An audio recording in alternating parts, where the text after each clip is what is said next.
হালকা ঝড় বৃষ্টি শুরু হয়ে গেছে, আর বৃষ্টির মধ্যেই আমরা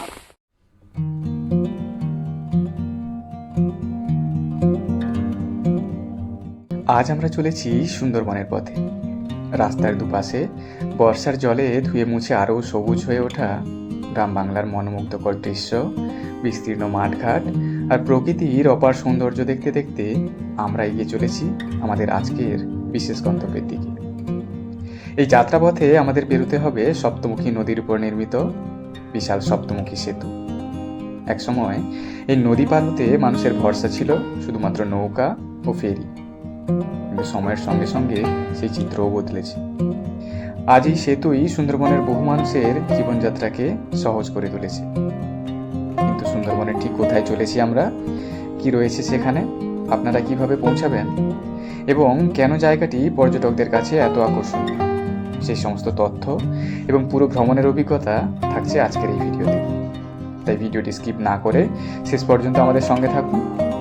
চলুন শুরু করা যাক আজকের সুন্দরবন অভিযান।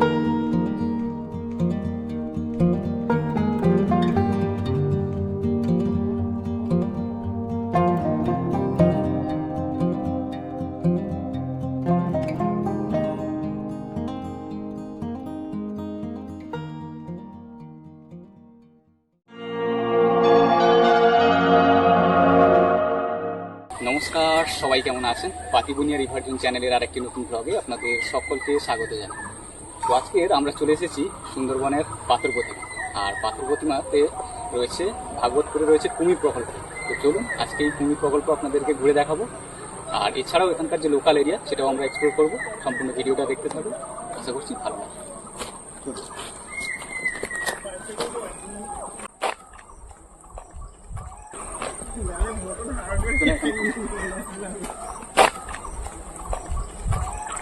তো ভেতরে যেতে গেলে আপনাদেরকে কিন্তু এখানে টিকিট কাটতে হবে। এটা হচ্ছে টিকিট কাউন্টার। এর জন্য আপনাদেরকে পার হেড 30 টাকা করে দিতে হবে, আর আপনারা যদি গাড়ি ভেতরে রাখেন তাহলে তার জন্য কিন্তু আলাদা 30 টাকা চার্জ রয়েছে।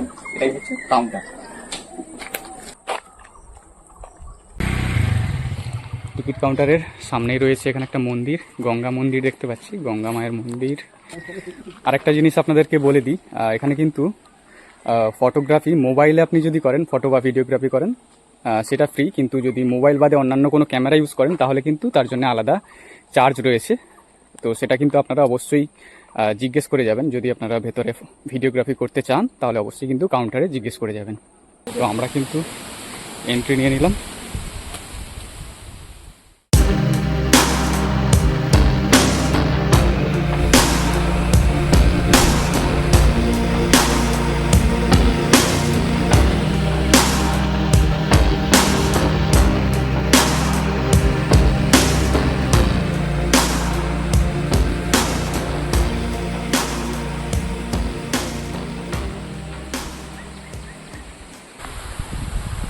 তো এই ভাগবতপুর কুমির প্রকল্পে যে সমস্ত কুমিরগুলো রয়েছে সেগুলো সবই কিন্তু নোনা জলের কুমির। আর এখানে সেই নোনা জলের কুমিরের যে লাইফ সাইকেল বা জীবনচক্র তার একটা বর্ণনা দেওয়া রয়েছে এখানে।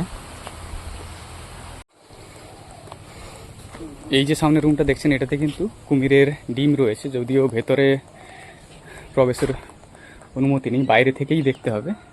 এই দেখুন,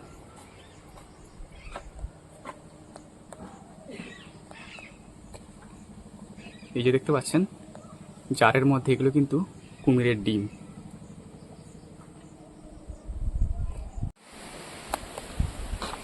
কি সুন্দর দেখুন জায়গাটা, ছোট ছোট এরকম স্কুটি টাইপের করা আছে। আর এদিকে কিন্তু এই এরিয়াটা ঘিরে রাখা হয়েছে, এখানে বাবাই দেখুন সামনে ওই জলে একটা কুমির, আর এই দেখুন একেবারে হাঁ করে রয়েছে, দেখেই বোঝা যাচ্ছে না যে এটা কুমির বলে। একটু জুম করে আপনাদেরকে দেখাচ্ছি।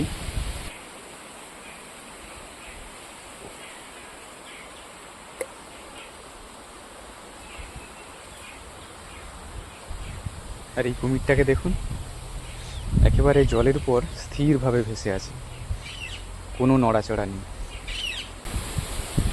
দেখেছেন কুমিরটা কি বড়, আর ওদিকে ওই দেখুন ওই আর একটা চলে যাচ্ছে।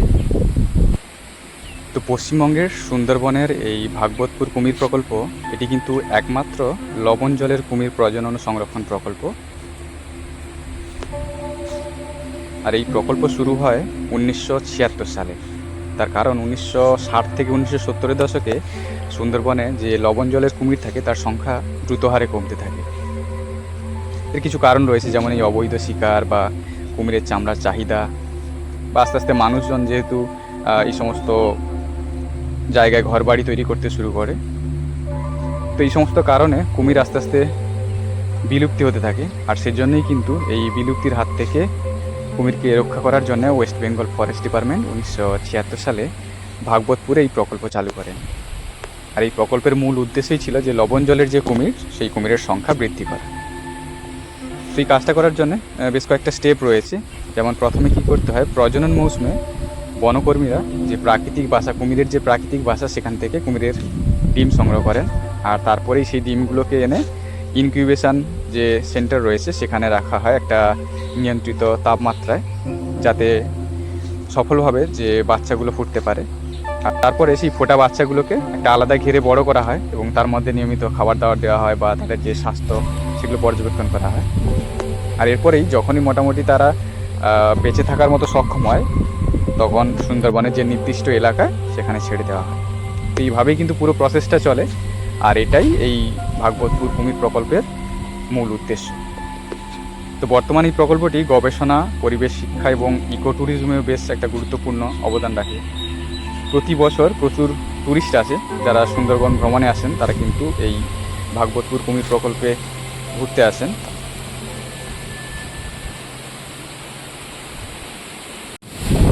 আকাশের অবস্থা খুবই খারাপ, এই দেখুন বৃষ্টি শুরু হয়ে গিয়েছে, ঝড় বৃষ্টি শুরু হয়ে গেল প্রায়। আর এই যে দেখুন এখানে ছোটো ছোটো এরকম সব কুঠি টাইপের করা আছে। আর এটা কিন্তু ইনকিউবেশন সেন্টার, এখানে কিন্তু এই কুমিরের যে ডিম সেগুলোকে ফোটানো হয়। আর এরকম পরপর কিন্তু আরও বেশ কিছু এরকম রুম করা আছে, এই দেখুন। এটাতে আপ টু 2 ইয়ার্স যে সমস্ত কুমিরের যে ছানাগুলো সেগুলো কিন্তু এখানে রাখা আছে, এই দেখুন। এগুলো সব কুমিরের বাচ্চা, ছোটো ছোটো কুমির দেখুন, এই দেখুন। বেশ অনেক কটা কিন্তু ছোটো ছোটো কুমির এখানে রয়েছে।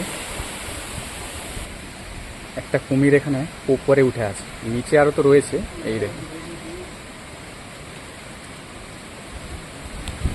এখানে অনেক কটা ছোটো ছোটো কুমির রয়েছে। খুব জোর বৃষ্টি এসে গেছে। আর এই যে এটাতে দেখছেন, এটাতে 2 থেকে 3 বছরের যে কুমিরের ছানাগুলো সেগুলো কিন্তু এই রুমটাতে রাখা আছে।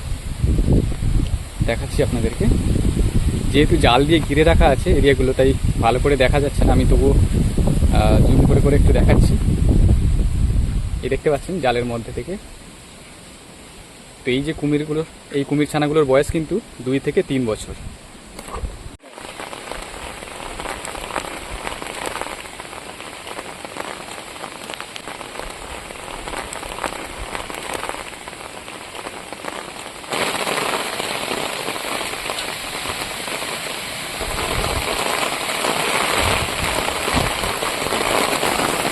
ঝড় বৃষ্টি শুরু হয়ে গেছে, আর বৃষ্টির মধ্যেই আমরা কুমির দেখছি। আর এই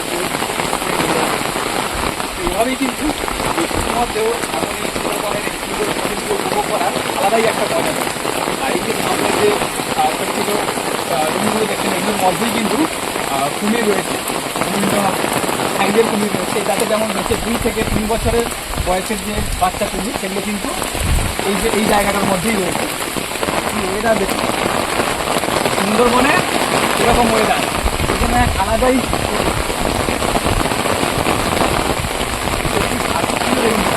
বৃষ্টি হচ্ছে।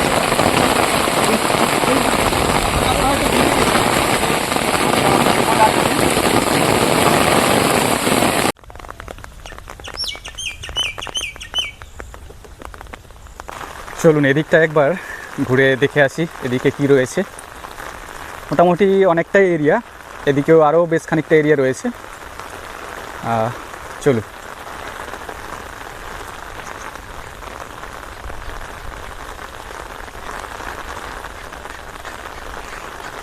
তবে ভালো ওয়েদারে যদি আসেন তাহলে এই এর মধ্যেও কিন্তু বেশ কিছু জায়গায় এই গ্রিনারির মধ্যেই বসার জায়গা রয়েছে, বসে কিন্তু আপনারা এই সবুজ প্রকৃতিটাকে উপভোগ করতে পারেন। এই দেখুন এখানে ছোটো ছোটো এরকম চেম্বার টাইপের করা আছে, এগুলোতে কুমির নেই এই মুহূর্তে।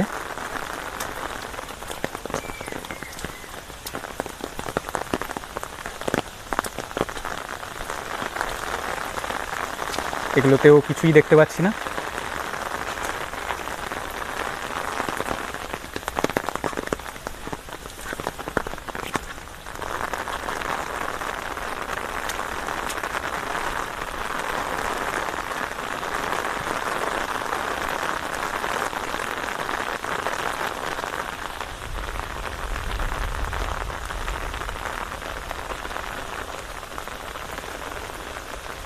আচ্ছা, কুমির ছোট ছোট কিন্তু এখানে রয়েছে, তবে যেহেতু বৃষ্টি হচ্ছে তাই কুমিরগুলোকে দেখা যাচ্ছে না। এক্ষুনি একটা কুমির দেখলাম, এটাতে ছোট একটা কুমির।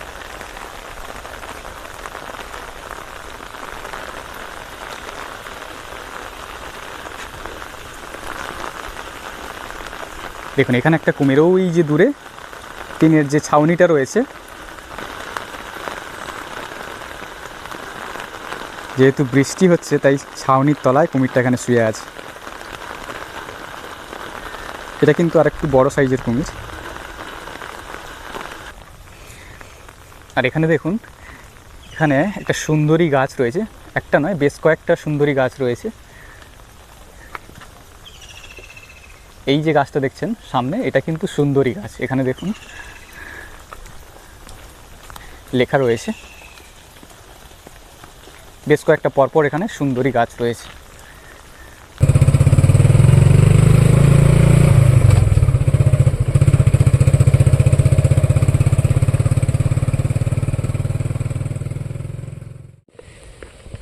তো ভগবতপুর কুমির প্রকল্প হয়ে আমরা চলে এসেছি কাছাকাছি। একটা নদীর ঘাট রয়েছে, এখানে লঞ্চ রয়েছে। এই দেখুন এই পথ ধরেই আমরা এসেছি।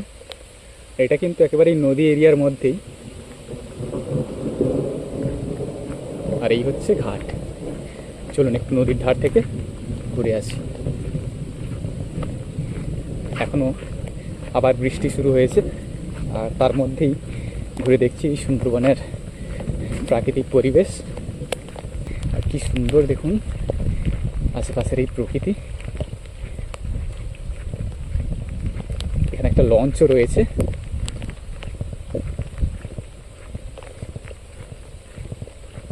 এই সমস্ত জায়গায় আসলে মন আর বাড়ি ফিরে যেতে চায় না, এতটাই শান্ত নিরিবিলি, কোনো যানজট নেই। কিন্তু এই সুন্দরবনের এই সমস্ত জায়গাগুলো বেশ নিরিবিলি।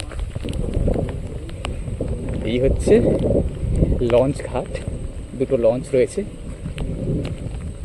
এদিকে একটা লঞ্চ রয়েছে আর ওইদিকে আরও একটা লঞ্চ রয়েছে। এখনও বৃষ্টি হচ্ছে।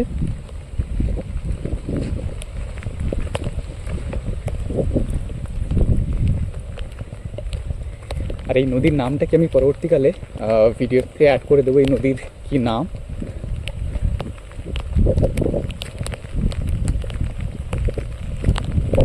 ভাগবতপুর কুমির প্রকল্প হয়ে আমরা এসেছিলাম, এদিকে একটা ফেরিঘাট রয়েছে। আচ্ছা দাদা, এই ফেরিঘাটটা মানে এটাতে নর্মাল পাবলিকরা যাতায়াত করে, এখানে কোনো ফেরি সার্ভিস রয়েছে নাকি?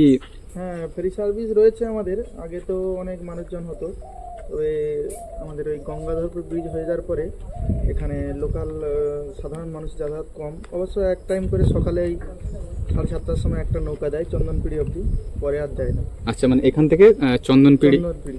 আচ্ছা, আর এই যে জায়গাটায় বললেন আপনারা যে হরিণ আসে, কোন টাইমটায় হরিণ আসে? এখন তো দেখতে পাচ্ছি না বর্ষার কারণে, কোন টাইমটাতে মোটামুটি? খারাপ আছে, অবশ্য আসেনি, কিন্তু ওই 4:30, 5টা, কখনো কখনো 6টার সময় আসে। আচ্ছা, এমনি আসে নাকি খাবার দেওয়া হয় এখানে? এমনিই আসে। আচ্ছা, এই যে জায়গাটা তারের জাল দিয়ে ঘিরে রাখা আছে,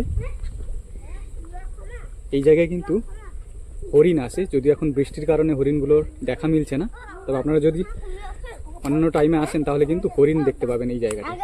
এখানে সামনে দেখলাম এই জায়গাটা কি মৌমাছির চাষ হয়েছে, এই জায়গাটায় কিছু বাক্স দেখলাম। বাক্স দেওয়া হয়, আচ্ছা আচ্ছা, স্থানীয় কেউ করেছে তাই তো? এগুলো করেছে। আচ্ছা, আমরা সরকার থেকে একটা সংস্থা থেকে দিয়েছে ওইগুলো, আচ্ছা আচ্ছা। এগুলো চাষ করেছি। এ টোটো আপনার দাদা? হ্যাঁ, টোটো আমার। তো এই টোটো করে এখান থেকে কত দূর যাতায়াত করা যায় এই আমরা টোটো? এখান থেকে আমাদের স্ট্যান্ড পাথর প্রতিমা বাস স্ট্যান্ড পর্যন্ত। ওখান থেকে আমরা লোক নিয়ে আসি। আচ্ছা, ভাড়া বা কিছু রিজার্ভ করা যায়? হ্যাঁ, রিজার্ভ করা যায়।